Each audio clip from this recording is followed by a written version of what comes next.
الحمد للہ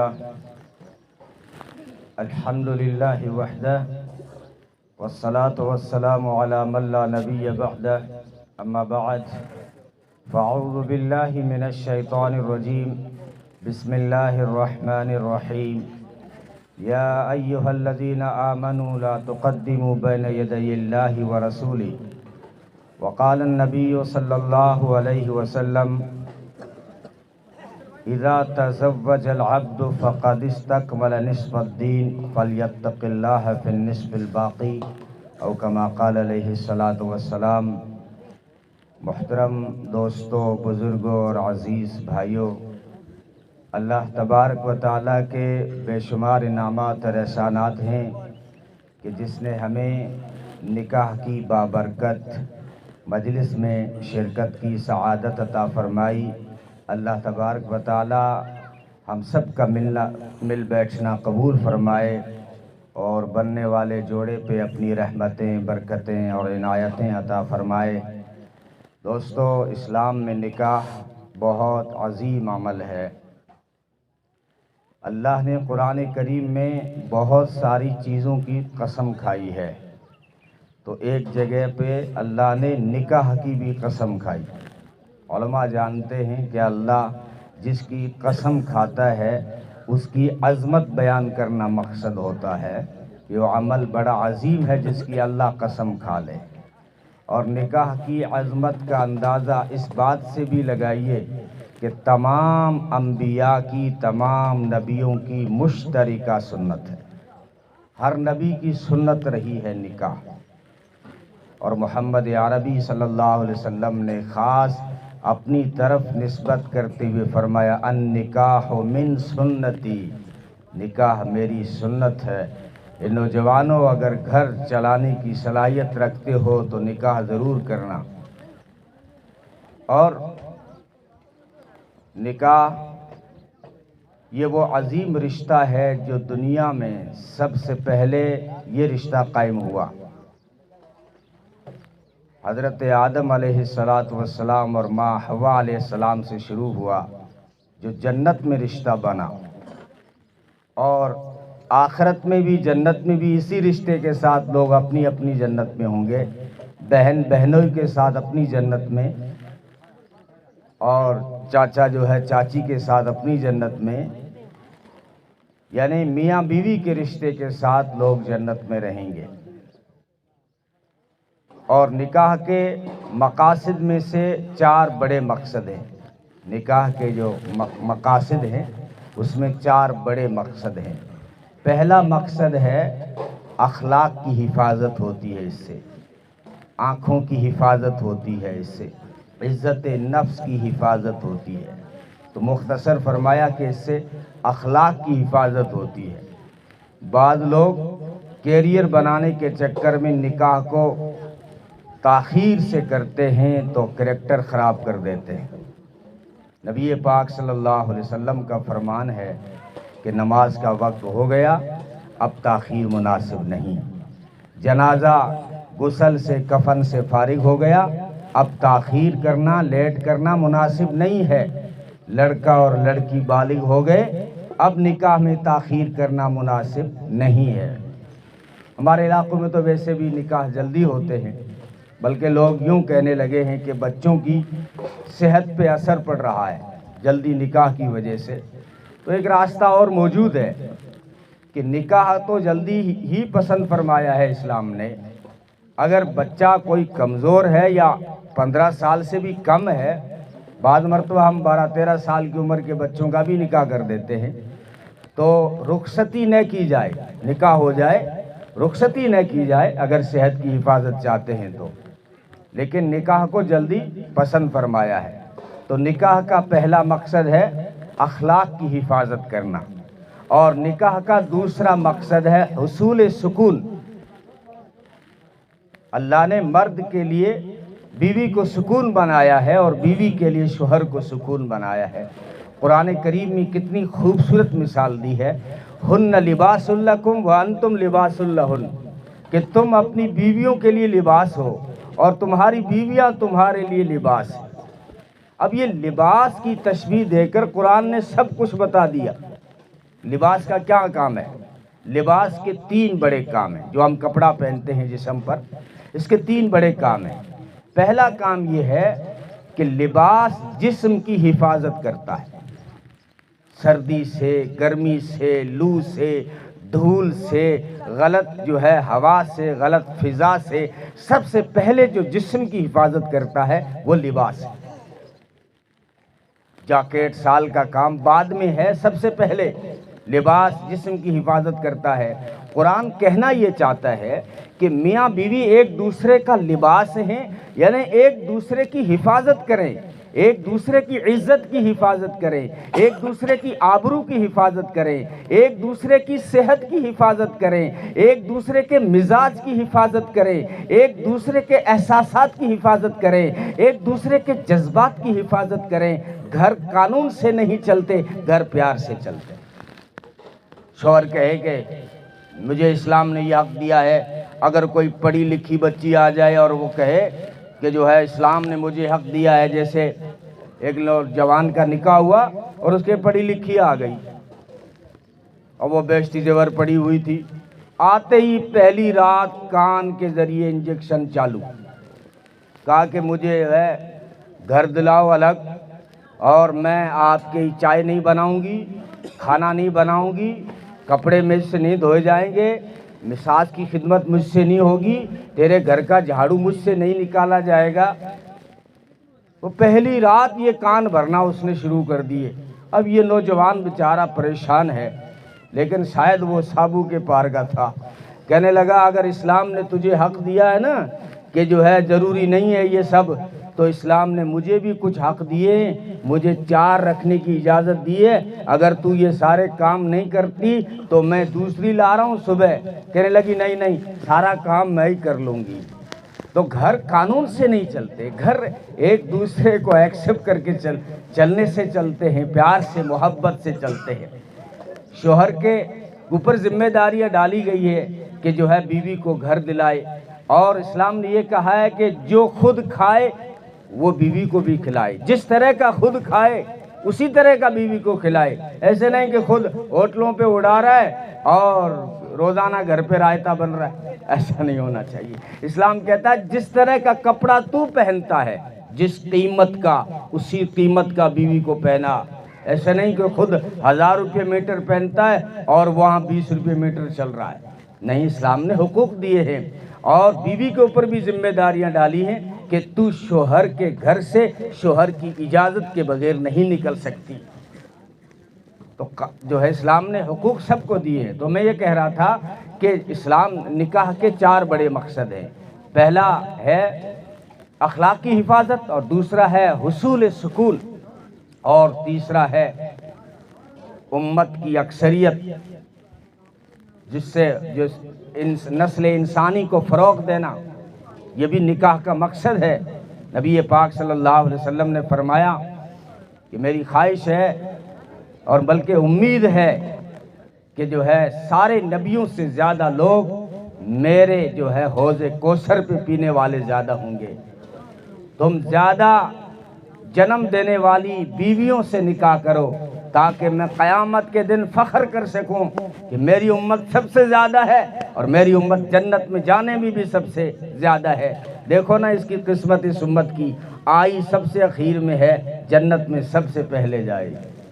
علامہ ندیم فرمایا کرتے تھے کہ باقی ساری امتیں اللہ کی مغفرت کی تلاش میں ہیں اور اللہ کی مغفرت اس امت کی تلاش میں ہے۔ باقی ساری امتیں جنت کی تلاش میں ہیں اور جنت خود اس امت کی تلاش میں ہے۔ یہ نسبت جو ہے محمد عربی صلی اللہ علیہ وسلم سے نسبت کی وجہ سے ہماری بھی قسمت بن گئی۔ تو خیر، نکاح بہت عظیم عمل ہے، قرآن نے اس کو لباس سے تشبیہ دی ہے۔ میں نے کہا لباس کے 3 کام ہیں، ایک کام بتا دیا جسم کی حفاظت، دوسرا لباس کا کام ہے جو ہے زینت بخشنا، خوبصورتی۔ اے انسان تو اتنا خوبصورت نہیں، یہ تو تیرے حسن جو ڈالا ہے تجھ پہ لباس نے ڈالا ہے، حالانکہ باقی ساری مخلوق سے بہتر ہے، ساری مخلوق سے خوبصورت ہے، لقد خلقنا الانسان فی احسن تقویم کہا کہ ہم نے انسان کو سب سے زیادہ بیوٹیفل بنایا اور بیسٹ بھی بنایا، خوبصورت بھی بنایا، لیکن اگر لباس اتر جائے تو انسان تیرے حسن کی پول کھل جائے۔ تو لباس کا کام یہ ہے کہ جو ہے انسان کو زینت بخشتا ہے۔ قرآن کہنا یہ چاہتا ہے کہ میاں بیوی ایک دوسرے کے لیے زینت بنے، ایک دوسرے کے لیے حسن بنے، ایک دوسرے کے لیے تسکین بنے، ایک دوسرے کے لیے تمکین بنے، ایک دوسرے کے لیے تزئین بنے، ایک دوسرے کے لیے آرام کی چیز بنے۔ یہ قرآن میسج دینا چاہتا ہے۔ اور لباس کا تیسرا کام کیا ہے؟ بہت بڑا کام ہے لباس کا، کہ جسم کے اوپر کوئی عیب ہوتا ہے، تل ہوتا ہے، پھوڑا پھنسی ہوتا ہے، داغ ہوتا ہے، لباس اس سے چھپا دیتا ہے۔ لباس کا کام ہے انسان کے جسم پہ عیب ہوئے اس سے چھپاتا ہے۔ قرآن کہنا یہ چاہتا ہے کہ میاں بیوی ایک دوسرے کا عیب چھپا کے چلیں، ایک دوسرے کے عیبوں کو اچھال کے نہ چلیں، بلکہ ایک دوسرے کے عیبوں کو چھپا کے چلیں۔ جو انسان کہ جو ہے زندگی کی جو گاڑی چلتی ہے، نکاح کے مقاصد میں سے چوتھا مقصد بھی یہی ہے کہ جو ہے انسان اکیلا نہیں چل سکتا۔ حضرت آدم علیہ السلام کے بارے میں مشہور ہے کہ جنت میں بھی جی نہیں لگا۔ جنت کیا صرف حضرت آدم کی بات نہیں ہے، آپ خود جو ہے ایک ہیلی بنا دیں شاندار، اس میں 10 روم بنائیں اور بہترین کلر کریں، بہترین ٹائلیں لگا دیں اور اس میں اے سی بھی لگا دیں، لیکن اگر اس گھر میں بچے نہیں کلبلاتے، اگر بیوی نہیں ہے تو انسان اجنبیت محسوس کرتا ہے، تنہائی محسوس کرتا ہے۔ تو پھر جو ہے اللہ تعالیٰ نے جو ہے مرد اور بیوی کو جو ہے اس کے لیے زینت بنایا ہے مرد، اور فرمایا اگر اس کے اندر عیب ہو تو اس کی اچھائیوں کو بھی دیکھا کرو۔ ہم جو ہے ہماری نگاہ عیب پہ بہت جلدی پڑ جاتی ہے اور خوبیوں پہ بہت کم پڑتی ہے۔ شیخ زکریہ صاحب رحمۃ اللہ علیہ اور مولانا الیاس صاحب کے ملفوظات میں بھی ہے کہ اگر برائیاں دیکھنی ہو تو اپنی دیکھو، اچھائیاں دیکھنی ہو تو دوسروں میں دیکھو۔ اللہ تعالیٰ ہم سب کو عمل کی توفیق عطا فرمائے۔ یہ نکاح کی مجلس ہے، اس میں زیادہ لمبی چوڑی تقریریں نہیں کی جاتی ہیں، تو میسج یہی ہے، اسلام نے جو خوبصورت تشبیہ دی ہے اسی کے اوپر چلتے ہوئے عمل کیا جائے۔ اور نبی پاک صلی اللہ علیہ وسلم نے اس سنت سے اعراض کرنے والوں کو سخت وعید بھی سنائی، فمن رغب عن سنتی فلیس منی، جو اس میری سنت سے منہ پھیرے گا وہ میری امت سے نہیں ہے۔ بعض صحابہ کرام نے، آخری بات ہے میری یہ ذرا غور سے سنیں، 3 صحابہ کرام جو ہے آپس میں مشورہ کر کے نبی کی بیویوں کے پاس پہنچے، اور خاص کر امی عائشہ رضی اللہ تعالیٰ عنہ کے گھر پہنچے، اور وہاں جا کے پتہ لگایا کہ رات کو نبی پاک صلی اللہ علیہ وسلم کتنی عبادت کرتے ہیں تاکہ ہم بھی اتنی عبادت کریں۔ تو امی عائشہ نے بتایا کہ نبی پاک صلی اللہ علیہ وسلم عبادت بھی کرتے ہیں اور سو بھی جاتے ہیں، بیویوں کے حقوق بھی ادا کرتے ہیں، کبھی محمد عربی کھڑے ہو جاتے ہیں، پاؤں پہ ورم آ جاتا ہے، راتیں تھک جاتی ہیں، محمد عربی کا قیام ختم نہیں ہوتا، اور پھر اس عرش والے کو کہنا پڑتا ہے کہ میرے محبوب پوری رات کھڑے رہتے ہو، اپنی خوشی کے لیے تھوڑی دیر سو بھی جایا کرو، میری خوشی کے لیے۔ اس سے کہنا پڑا میرے محبوب سو جایا کرو تھوڑی دیر۔ اور لیکن صحابہ کو یہ نبی کی نفل عبادت کم لگی، انہوں نے کہا ہمارا نبی سے کیا نسبت ہے ہماری، وہ تو بخشے بخشائے ہیں۔ سورہ فتح میں فرمایا بھی اگر میرے محبوب آپ کے اگلے پچھلے گناہ اگر ہوتے بھی تو میں نے معاف کر دیے ہیں، تو ہمارا نبی سے کیا تعلق، کیا نسبت ہے، یعنی عبادت میں وہ تو بخشے بخشائے ہیں، جنت ان کے لیے بنی ہے، ہمیں تو اعمال کرنے ہوں گے۔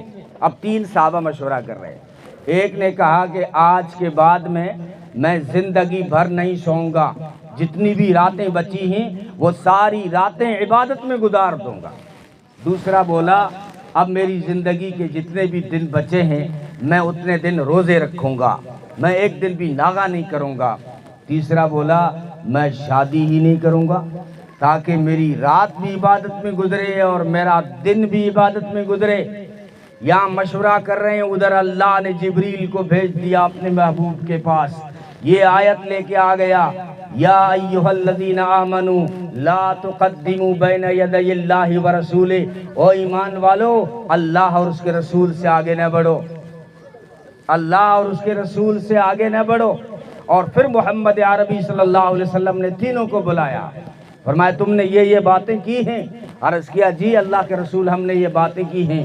فرمایا تم مجھ سے زیادہ خدا کو نہیں پہچانتے، تم مجھ سے زیادہ عبادت نہیں کر سکتے، تم مجھ سے زیادہ اسلام کو، شریعت کو نہیں جانتے۔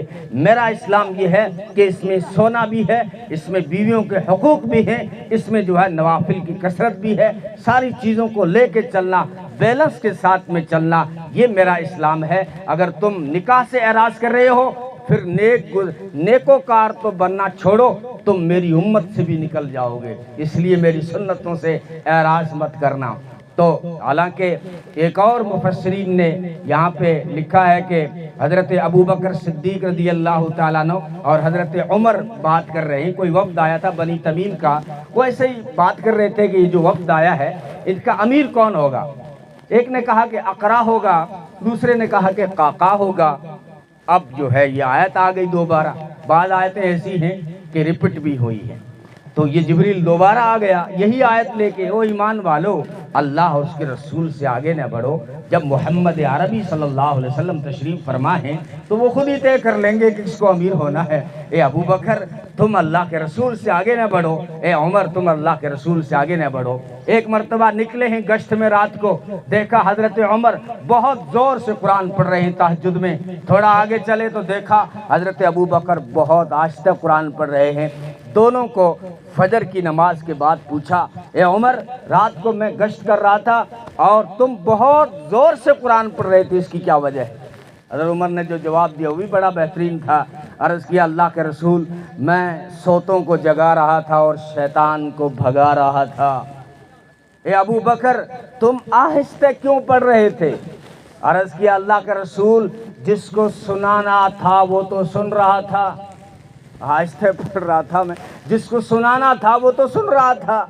نبی نے فرمایا اے ابو بکر آج کے بعد ذرا بلند آواز سے پڑھنا، اے عمر آج کے بعد ذرا سلو آواز سے پڑھنا، تاکہ تمہاری تلاوت بھی مزاج نبوت میں ڈھل جائے۔ یا ایھا الذین آمنوا لا تقدموا بین یدی اللہ ورسولہ، ایمان والو اللہ اس کے رسول سے آگے نہ بڑھو۔ خیر جو ہے نکاح کے اندر جو ہے سادگی کریں۔ اسلام نے جو نکاح اتنا آسان رکھا تھا، وضو کرتے ہوئے ربیہ بن مالک سے پوچھا ربیہ تیری شادی ہو گئی؟ عرض کیا اللہ کا رسول میری شادی نہیں ہوئی۔ فرمایا جاؤ فلاں انصاری کے گھر اور کہو محمد عربی نے رشتہ بھیجا ہے۔ دوسرے دن پھر ظہر کی نماز کا وضو فرما رہے ہیں، اے ربیہ تیری شادی ہو گئے، تیری شادی ہو گئی؟ عرض کیا جی اللہ کے رسول کل ہی میری شادی ہو گئی۔ اتنا آسان تھا اسلام میں نکاح۔ اے عکاف تیری شادی ہو گئی؟ نہیں میری شادی نہیں ہوئی۔ فرمایا عکاف تیرے پاس مال ہے؟ جی اللہ کے رسول میرے پاس مال ہے۔ فرمایا عکاف پھر تو شیطان کے بھائیوں میں سے ہے کہ تو جوان بھی ہے مال بھی ہے، پھر نکاح میں تاخیر کیوں کر رہا ہے؟ تو شیطان کے بھائیوں میں سے، یعنی جوان آدمی ہو اور شادی نہ ہوئی ہو تو پھر شیطان کو ورگلانا آسان ہوتا ہے، اس لیے فرمایا بڑا آسان تھا۔ عبد الرحمن بن عوف عشرہ مبشرہ ٹاپ 10 صحابہ میں سے، پوچھا اے عبد الرحمن تیرے کرتے پہ یہ پیلا نشان کیسا؟ عرض کیا اللہ کے رسول کل میری شادی ہوئی۔ یعنی محمد عربی بھی انوائٹ نہیں تھے۔ اگر آج شادی کے موقع پہ کسی وڈیرے کو کسی پٹیل کو نہ پوچھا جائے نہ بلایا جائے نہ دعوت دی جائے تو پھر وہ آپے سے باہر ہو جاتا ہے۔ محمد عربی صلی اللہ علیہ وسلم جو کائنات کے سردار، مدینے کے سردار، سارے نبیوں کے سردار، قریبی صحابی کی شادی ہو رہی ہے، انوائٹ نہیں ہیں۔ کل میری شادی ہوئی تھی، میری بیوی عرب کی مالدارہ بیوی ہے، وہ خوشبو استعمال کرتی ہے، رنگ والی خوشبو عورتوں کے لیے جائز ہے، یہ ذرا سا میرے کرسے پہ لگ گئی ہے۔ اللہ کے رسول فرمایا اے عبد الرحمن ولیمہ ضرور کرنا چاہے ایک بکری ہو۔ اسلام نے نکاح کے موقع پہ دو ہی خرچ رکھے تھے، ایک مہر کا خرچہ ایک ولیمے کا خرچہ، بس۔ ہم ایسے موقعوں پہ ہم ہچکچاتے ہیں اور باقی بے درگ لٹاتے ہیں، ایسے موقع پہ لٹاتے ہیں، پوچھتے ہیں اب آپ براتے ہم، کیونکہ ہم نکاح پڑھاتے ہیں ہمیں پتہ ہے۔ اگر کہہ دی جائے مہر میں ہچکچاتے ہیں لوگ اور ولیمے میں اچھے خاصے ہچکچاتے ہیں، ایک عام سا رواج بن گیا ہے علماء میں بھی کہ ولیمہ نہیں، بس مہارات ضرور ہوگی،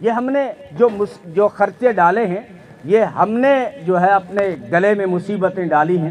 اسلام میں نکاح بڑا آسان تھا. اس لیے ایک بات اور بھی کہہ دوں اس موقع پر کہ نکاح کے موقع پہ جو ہے ہمارے جو مسجد کے امام ہوتے ہیں ان کو 500,000 روپے دینے میں بھی لوگوں کو بخار آ جاتا ہے. بھائی لاکھوں روپے آپ خرچ کر رہے ہیں, ہم امام کو کب یاد کریں؟ ایک تو رمضان میں یاد کرتے ہیں, ایک نکاح کے موقع پہ اگر 500,000 روپے اس سے مل گئے. بھائی تیرا اور میرا گھر 6,000 میں نہیں چل سکتا تو بیچارے امام صاحب کا کیسے چلے گا؟ اس لیے خوشی کے موقع پہ دل کی خوشی کے ساتھ میں جو ہے دیا کریں. میں نے ایک جگہ ابھی نکاح پڑھائی, وہاں جو ہے میں نے براتیوں سے کہا کہ 1,000 روپے امام صاحب کو دو, تو انہوں نے بیچاروں نے دے دیے برات. لیکن گاؤں والوں نے اشکال کیا کہ تم نے نئی رسم ڈالی ہے مولوی, نئی ریت ڈالی ہے, نئی رسم ڈالی ہے, یہ 1,000 روپے مہمانوں سے کیوں لی ہے؟ میں نے کہا تم جو یہ پدلے کے قاضیوں کے گیوں کے کٹے رکھ رہے ہو یہ رسم نظر نہیں آ رہی؟ جو امام کو 500,000 دیتے ہو یہ رسم بن گئی؟ کس نے کہا یہ رسم بن گئی؟ مولانا تھانوی نے لکھا ہے رحمت اللہ علیہ کہ نکاح پڑھانے والا مانگ کے لے سکتا ہے. میں اپنے لیے نہیں کہہ رہا ہوں, مسجد کا جو ہمارا امام ہوتا ہے اس کو ہم شادی خوشی کے موقع پہ جو ہے کچھ دیا کریں اور رمضان میں بھی کچھ دیا کریں. اللہ تعالی ہم سب کو عمل کی توفیق عطا فرمائے. ہاں کون ہے وکیل گواہ؟ ارے مولانا میں جلسے جاؤں. تو اسلام میں نکاح بڑا سادہ تھا, آسان تھا. میں نے کہا 2 خرچ رکھے اسلام نے, ایک ولیمہ ایک مہر کا خرچہ. اور ولیمے میں کوئی گوشت بھی ضروری نہیں تھا. حضرت فاطمہ رضی اللہ تعالیٰ عنہ اور حضرت علی رضی اللہ تعالیٰ عنہ کا جو نکاح ہوا اس کے بعد جو حضرت علی نے جو ولیمہ کیا ہے اس میں صرف مشروب پلایا ہے, شربت پلایا ہے. صرف ایک روایت ہے جو بہت کمزور ہے.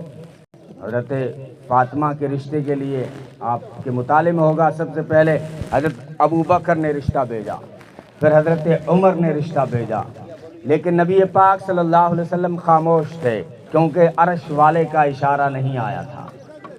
اور پھر سب نے کہا علی اب تم جاؤ, ہمارے لیے تو ہاں نہیں ہوا, تم جاؤ. جب حضرت علی گئے نبی پاک صلی اللہ علیہ وسلم نے فرمایا اہلا و سہلا و مرحبا, آئیے آنا مبارک ہو تیرا, فاطمہ کے لیے رشتے کے لیے آئے ہو.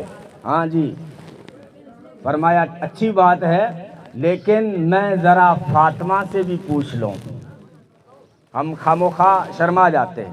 بھائی باپ شرما رہا ہے لیکن ماں تو پوچھ سکتی ہے اپنی بچی سے. یہاں تو حضرت خدیجہ تھی نہیں دنیا میں, اگر حضرت خدیجہ ہوتی ضرور پوچھتی, لیکن محمد عربی صلی اللہ علیہ وسلم نے خود جا کے پوچھا بیٹی علی کا رشتہ آیا ہے, اگر تو کہہ دے تو ہاں کر دوں. عرض کیا اللہ کے رسول جہاں محمد مصطفیٰ راضی وہاں فاطمہ بھی راضی, کیونکہ علی گھر میں پلے تھے, جانتی تھی. تو یہ جو ہے کیونکہ ان کا مسئلہ ہے نا لڑکے اور لڑکی کا, اس لیے اگر ماں اپنی بچی کو پوچھ لے. ہمارے سماج میں کیا ہوتا ہے کہ وڈیرے طے کر دیتے ہیں, بچیوں کا مزاج نہیں پرکھتے. الحمدللہ ہمارا علاقہ ابھی بہت ساری مصیبتوں اور بہت ساری مصائب سے اور بہت ساری مشکلات سے بچا ہوا ہے, سیف ہے, ورنہ حالات کچھ اور ہیں بعض علاقوں کے. اس لیے اب جو ہے پوچھنا مناسب ہے, پوچھنا ماں پوچھ سکتی ہے. اور بیٹیوں کو جو ہم دیتے ہیں اسلام نے دینا منع نہیں رکھا ہے, لیکن ہمارا طریقہ غلط ہوتا جا رہا ہے. یہ جو جہیز کی رسم ہے اس کے اسلام مخالف ہے, اس کے خلاف ہے. کیوں خلاف ہے؟ اس لیے کہ دہیج سے بہت ساری بچیوں کو اسی ہندوستان میں طلاق پڑ گئی. دہیج کی وجہ سے بہت ساری بچیوں کا گلا گھونٹ دیا گیا, اور دہیج کی وجہ سے بچیاں, غریب بچیاں 30 سال کو پہنچ جاتی ہیں, نکاح نہیں ہو پاتا.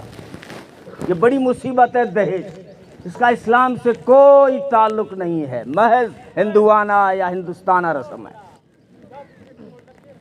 ہاں اگر بیٹی کو آپ دے رہے ہیں ہماری پہلی والی ترتیب صحیح تھی، جو بیندہ کے نام سے آپ دیتے تھے وہ صحیح ترتیب تھی، کسی کو پتہ ہی نہیں تھا اپنے بیٹی کو کیا دیا ہے۔ اب ہم بھی دیکھا دیکھی، شہروں کی دیکھا دیکھی، سامان لا کے 2 دن یہاں باہر رکھیں گے اور پھر 2 دن وہاں سسرال میں باہر پڑا رہے گا، تاکہ لوگ دیکھیں، عورتیں دیکھیں، بھائی اس نے ایسی تجوری دی، اس قسم کا فرنیچر دیا، اس نے جو ہے مشین یہ دی۔ بھائی تو کس پہ احسان کر رہا ہے؟ کسی کو دے کے اپنی اولاد کو دے رہا ہے، وہ اولاد جو تیری زمینوں میں حق رکھتی ہے، بیٹی زمین میں حق رکھتی ہے، اس کو تجوری دے کے، الماری دے کے کوئی احسان کر رہا ہے۔ پہلی بار میرے خیال سے پہلے والی ترتیب صحیح تھی، ہم دے دیتے تھے چپکے سے۔ ابھی بھی موقع ہے، آپ یہی چیزیں جو آپ دے رہے ہیں زیادہ آئٹم نہ بڑھائیں، غریبوں کا خیال کریں، اور غریب بھی خام و خواہ مالداروں کی ریس میں شامل نہ ہوں۔ اسلام یہی کہتا ہے کہ اگر اللہ نے کسی کو دے رکھا ہے تو وہ شادی بڑی کر سکتا ہے۔ ولیمے ہر قسم کے ہوئے ہیں، کبھی فرمایا سفر میں کہ جو کسی کے پاس میں ستو وغیرہ ہے وہ دسترخوان پہ رکھو، یہی ولیمہ ہو گیا، اور کبھی پورے مدینے کو کھلایا، یہ ولیمہ ہے۔ تو اگر مالدار بڑی شادی کریں تو ہم غریبوں کو ان کی ریس میں شامل نہیں ہونا چاہیے، اور مالداروں کو چاہیے کہ غریب انسانوں رشتہ داروں کا خیال کر کے رسم و رواج کو قابو کرنا چاہیے۔ بیٹی کو آپ دے سکتے ہیں، یہی کی یہی چیزیں دے سکتے ہیں، لیکن ذرا سا ترتیب بدلیں۔ اسلام بڑا آسان مذہب ہے، آپ صرف ترتیب اور نیت بدل دیں گے تو وہی ثواب اور عبادت بن جائے گا۔ نبی پاک صلی اللہ علیہ وسلم نے فرمایا، اگر اللہ نے کسی کو 2 بیٹیاں دی یا 2 بہنیں دی، نام اچھے رکھو، ان کی تعلیم اور تربیت کا انتظام کرو، ان کا نکاح کرو، تو ایسے ماں باپ پر، ایسے بھائیوں پہ جنت واجب ہو جاتی ہے۔ ایک روایت میں فرمایا کہ اگر کوئی نکاح کے بعد بھی اپنی بیٹی کے اوپر خرچ کرتا رہے، اس کے اوپر جنت واجب ہو جاتی ہے۔ فرمایا کل قیامت میں جنت میں اس کا گھر میرے گھر کے سامنے ہوگا جو اپنی بیٹی کو عزت دے گا، اور خود عزت دی۔ جب حضرت فاطمہ رضی اللہ تعالیٰ عنہ آیا کرتی تھی، محمد عربی صلی اللہ علیہ وسلم کھڑے ہو جایا کرتے، پیشانی چومتے تھے۔ صحابہ نے عرض کیا، اللہ کے رسول آپ کی اولاد میں سب سے چھوٹی ہے اور آپ ساری کائنات کے سردار ہیں، اس بچی کے لیے آپ کھڑے ہو جاتے ہیں۔ فرمایا تمہاری نگاہ میں یہ بچی ہے، میری نگاہوں میں جنت کی عورتوں کی سردار ہے، میں کیوں نہ کھڑا ہوں گا؟ میری بیٹی فاطمہ وہ بیٹی ہے جس کو دیکھ کے خدا کے فرشتے بھی کھڑے ہو جاتے ہیں۔ ہاں، جب وہ پل صراط پہ گزرے گی نا، قیامت کے میدان میں سارے انسان حضرت فاطمہ کی عظمت کو دیکھ لیں گے۔ اقبال نے کہا تھا، مریم از یک نسبت عیسیٰ عزیز و سہ نسبت فاطمہ زہرا عزیز، کہ اگر مریم عزت پا گئی ایک نسبت کی وجہ سے، حضرت عیسیٰ سے نسبت تھی، تو فاطمہ کو 3 نسبتیں حاصل ہیں۔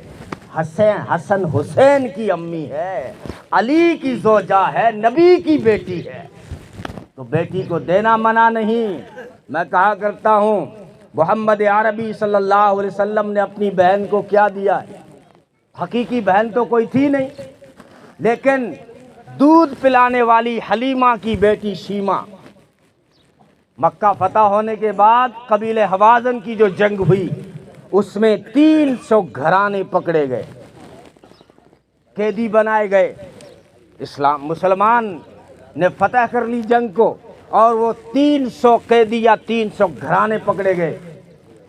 تو نبی پاک صلی اللہ علیہ وسلم نے اعلان فرمایا، او طائف والو، اگر تم فدیہ ادا کر دو تو ہم چھوڑ دیں گے۔ تو لوگ سفر میں تھے، اب سفر میں کہاں ساتھ فدیہ ہوتا ہے؟ اب اس وقت اتنی پیسوں کی ریل پیل بھی نہیں تھی، تو لوگ آپس میں بات کرنے لگے اب فدیے کا کیسے انتظام کریں۔ ایک عورت نے سن لیا، کہا کہ فدیے کا اعلان ہوا ہے۔ وہ عورت کہنے لگی، تم مجھے لے چلو نبی کے پاس میں، سب کا فدیہ معاف ہو جائے گا، سب کا معاف ہو جائے گا۔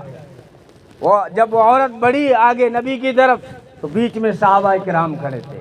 کہاں جا رہی ہو؟ تم تو قیدی ہو، اتنی شان سے کہاں جا رہی ہو؟ کہا میں صرف قیدی نہیں، تمہارے اور ہمارے آقا کی بہن ہوں، صلی اللہ علیہ وسلم۔ صحابہ نے عرض فرمایا ہمارے نبی کی تو کوئی بہن ہے ہی نہیں، وہ اپنی ماں کے اکلوتے بیٹے ہیں، ان کی تو کوئی بہن نہیں۔ فرمایا تو تم کہہ رہے ہو، جاؤ ان سے کہو حلیمہ کی بیٹی شیمہ آئی ہے، وہ کہہ دیں بہن نہیں ہے تو پھر آ کے بات کرنا۔ جب نبی پاک صلی اللہ علیہ وسلم کو پتہ چلا کہ میری بہن شیمہ آ رہی ہے، اتنی تیز رفتاری سے اٹھے کہ کندھوں سے چادر گر گئی، اور آگے جا کے فرمایا بلال جی آمنہ کے لال، فرمایا وہ چادر لاؤ۔ کیا کریں گے اللہ کے رسول؟ فرمایا میری بہن آ رہی ہے، اس کے قدموں میں بچھاؤں گا۔ یہ بیٹی کو اسلام نے یوں عزت دی ہے، بہن کو یوں عزت دی ہے۔ بہن کے لیے چادر بچھائی، بہن کو چادر پہ بٹھایا اور مشروب پلایا، نبیذ تمر پلایا، اور فرمایا بہن اگر یہاں رہنا چاہتی ہو، بہن کیوں آئی ہو؟ میں اس لیے آئی ہوں کہ میرے پریوار کو، میری سہیلیوں کو، میرے رشتہ داروں کو آپ کے صحابہ نے گرفتار کر کے قیدی بنا دیا ہے، اور آپ نے فدیے کا اعلان کیا ہے۔ بہن کی رائے یہ ہے کہ میرے پریوار کو چھوڑ دیا جائے۔ فرمایا تیری بدولت میں سب کے سب 300 گھرانوں کو آزاد کرتا ہوں۔ کہا بہن اگر یہاں رہنا چاہتی ہو میرے گھر رہ لو۔ نبی پاک صلی اللہ علیہ وسلم نے فرمایا بہن میرے گھر رہنا چاہتی ہو تو رہ لو، عزت وہ دوں گا کہ دنیا کا کوئی بھائی نہ دے سکے گا، اور اگر جانا چاہتی ہو اپنے طائف کی طرف جانا چاہتی ہو، واپس اپنے قبیلے کی طرف، تو بھی میں عزت سے رخصت کروں گا۔ میں کہا کرتا ہوں تو کہتا ہے کہ میں نے اپنی بہن کو الماریاں دی، سن محمد عربی نے اپنی بہن کو سواریاں دی، سرخ ہونٹ دیے۔ تو کہتا ہے میں نے اپنی بہن کو جوڑے دیے۔ محمد عربی صلی اللہ علیہ وسلم نے اپنی بہن کو گھوڑے دیے۔ جوڑے مہنگے کہ گھوڑے مہنگے؟ تو بیٹی بہن کو دینا اسلام نے منع نہیں کیا ہے، ترتیب ذرا بدلیں۔ بیٹی کو ضرورت پڑے تو اکاؤنٹ میں 10,000 ڈال دیں، اسلام کہاں منع کرتا ہے؟ زندگی بھر ان کے اوپر خرچ کرتے رہیں۔ اور بیٹی کا اگر پاس و لحاظ اگر ہمیں ہے، میں اپنے آپ کو بھی کہہ رہا ہوں وراثت کا ذرا دھیان رکھیں، اس کا حق نہ دبایا کریں، ورنہ ساری روزی ہماری خراب نہ ہو جائے کہیں۔ اس لیے جو ہے اللہ تعالیٰ ہم سب کو ان ٹوٹی پھوٹی باتوں پہ اچھا ایک بات اور، اگر آپ کو پیسہ خرچ ہی کرنا ہے تو اپنی اولاد کی تعلیم پہ خرچ کرو، اپنی طرف سے بھی نہیں کہہ رہا۔ محمد عربی صلی اللہ علیہ وسلم نے فرمایا کوئی باپ اپنی اولاد کو علم سے بڑھ کے کوئی تحفہ نہیں دے سکتا، کوئی گفٹ نہیں دے سکتا۔ یہ تجوریوں کو کل زنگ لگ جائے گا، یہ چیزیں کل ختم ہو جائیں گی۔ اگر آپ نے اپنی اولاد کو، اپنی بہن کو، اپنی بچی کو اور اپنے بیٹے کو علم کا جوہر دیا ہے تو علم کا جوہر ان کے لیے دنیا میں بھی روشنی بنے گا اور آخرت میں بھی روشنی بنے گا۔ اپنی اولاد کو ضرور علم سے آراستہ کریں، پڑھائیں، اور اسلام نے کوئی تقسیم نہیں کی ہے، دینی یا دنیاوی تعلیم کچھ بھی نہیں۔ یہ ساری باتیں رات میں کر چکا ہوں، آپ نے شاید سنی ہو۔ تو خیر ایک بات اور کہہ دیتا ہوں کہ یہ عصری جو علوم ہیں یہ جسم کے لیے ہیں، قرآن حدیث کا جو علم ہے یہ روح کے لیے ہے۔ اصل انسان جسم نہیں ہے، اصل انسان روح ہے، اور جسم تو ایک مکان ہے جس میں انسان رہتا ہے، مکین اصل روح ہے، اور جسم تو سواری ہے اور روح سوار ہے۔ سواری اچھی ہونی چاہیے، فارچونر، تو ڈرائیور اچھا ہونا چاہیے، کوئی بشر۔ فارچونر سے اچھا ہے نا بشر؟ ہاں، سواری اچھی ہونی چاہیے تو سوار اس سے بھی اچھا ہونا چاہیے۔ اور ایک بات اور کہہ دیتا ہوں کہ یہ جو عصری علوم ہیں یہ ہمارے غلام ہیں، اور جو قرآن حدیث کا علم ہے یہ ہمارا امام ہے۔ امام آگے ہوتا ہے اور غلام پیچھے ہوتا ہے۔ اس لیے آپ نے دیکھا ہوگا، ایک ادا دیکھی ہوگی، بچہ جب اسکول جاتا ہے اس کا بیگ پیچھے لٹکا رہتا ہے، لیکن بچہ جب مکتب جاتا ہے تو چھوٹا سا اگر نورانی قاعدہ بھی ہو تو سینے سے لگا کے چلتا ہے۔ اس میں خفیف اشارہ ہے، یہ انسان جب تو دنیا سے جائے گا یہ سارے عصری علوم پیچھے رہ جائیں گے، یہ قرآن کا علم آگے بڑھ کے تجھے قبر میں کام دے گا، حشر میں کام دے گا۔ اللہ تعالیٰ عمل کی توفیق عطا فرمائے۔ آ جاؤ، وکیل گواہ کون ہے؟ باجی مجمع تو بڑے شوق سے سن رہا ہے، لیکن مولانا میں جلسہ ہے، وہاں بھی پہنچنا ہے۔ وکیل گواہ آگے آ جائیں۔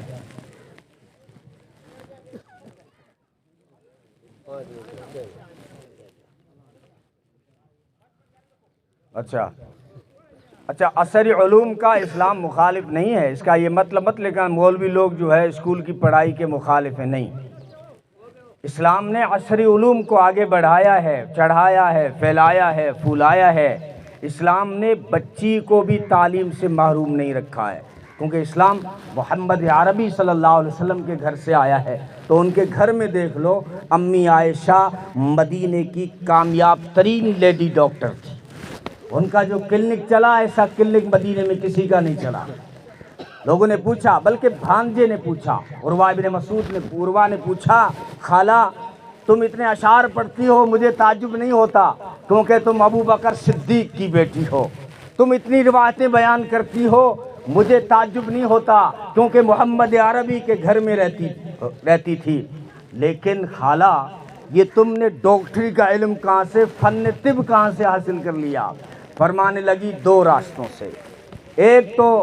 ایک عورت تھی، حضرت سعد کی بیٹی تھی، جو ہجرت سے پہلے اسلام میں داخل ہو گئی۔ جب مدینے میں حضرت مصعب بن عمیر دعوت دے رہے تھے تو رفیدہ چونکہ پڑھی لکھی تھی، جو پڑھے لکھے ہیں ان کو آج بھی اسلام سمجھ میں آ رہا ہے۔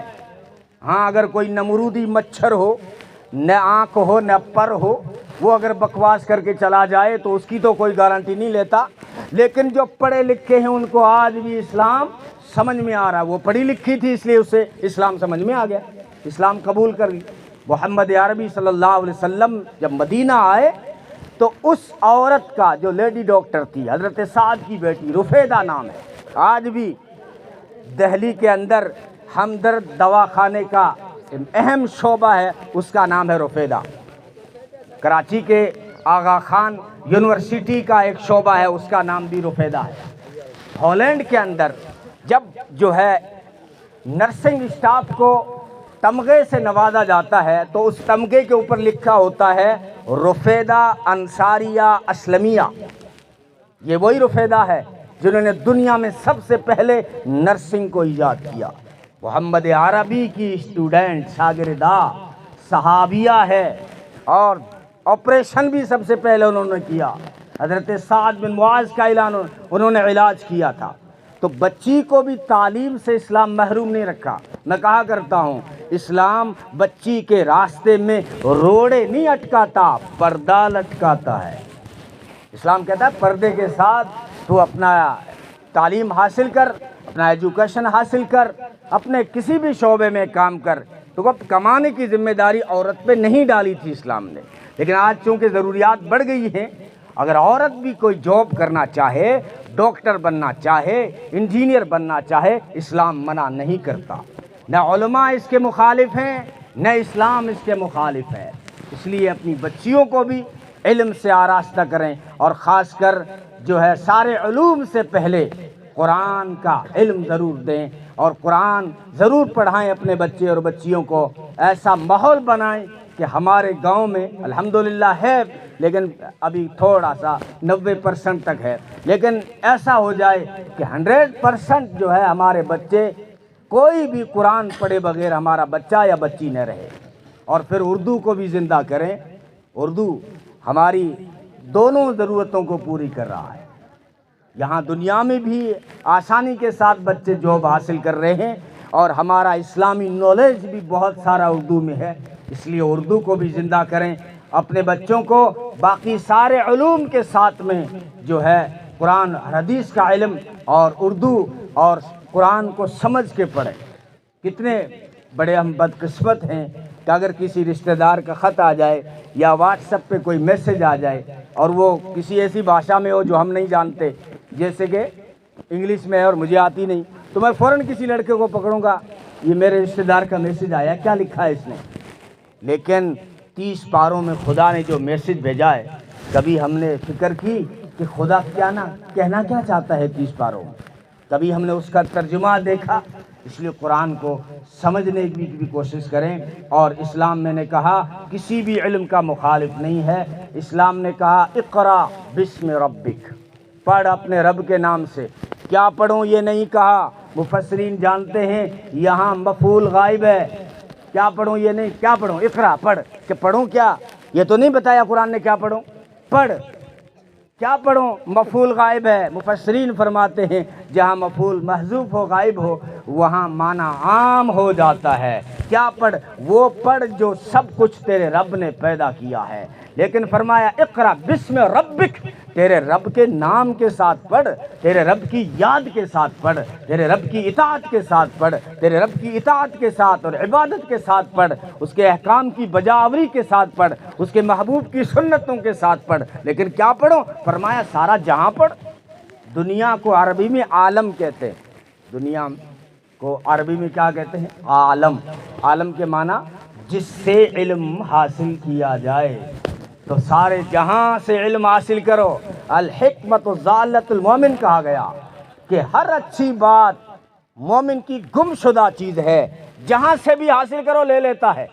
الفارابی نے عیسائیوں سے علم حاصل کیا اور مسلمانوں سے بھی علم حاصل کیا، اس لیے وہ 70 زبانیں بول لیتا تھا۔ حضرت عبداللہ ابن مسعود 100 زبانیں جانتے تھے اس زمانے میں۔ تو اچھا سندھیوں، تم جو عورت کو بھی عالم کہتے ہو، آخری بات میری سنا ہوگا آپ نے، بھٹی عورت عالم جات ہے نا، عالم۔ لگائی کو بھی عورت کو عالم کہتے ہیں، کیوں؟ انسان سب سے پہلے عورت سے، اپنی ماں سے علم لینا شروع کرتا ہے۔ اور یہ سندھی عالم کو بھی عالم کہتے ہیں، مٹی مولوی عالم جڑے بڑوڑے تو کریں کہیں نا، عالم جس سے علم حاصل کیا جائے، عالم جاننے والے کو کہتے ہیں، اور عالم جس سے علم حاصل کیا جائے۔ تو اسلام میں وسعت ہے، علم دونوں طرح کا حاصل کریں۔ اللہ تعالیٰ عمل کی توفیق عطا فرمائے۔ وکیل کون ہے؟ گواہ یہ دونوں،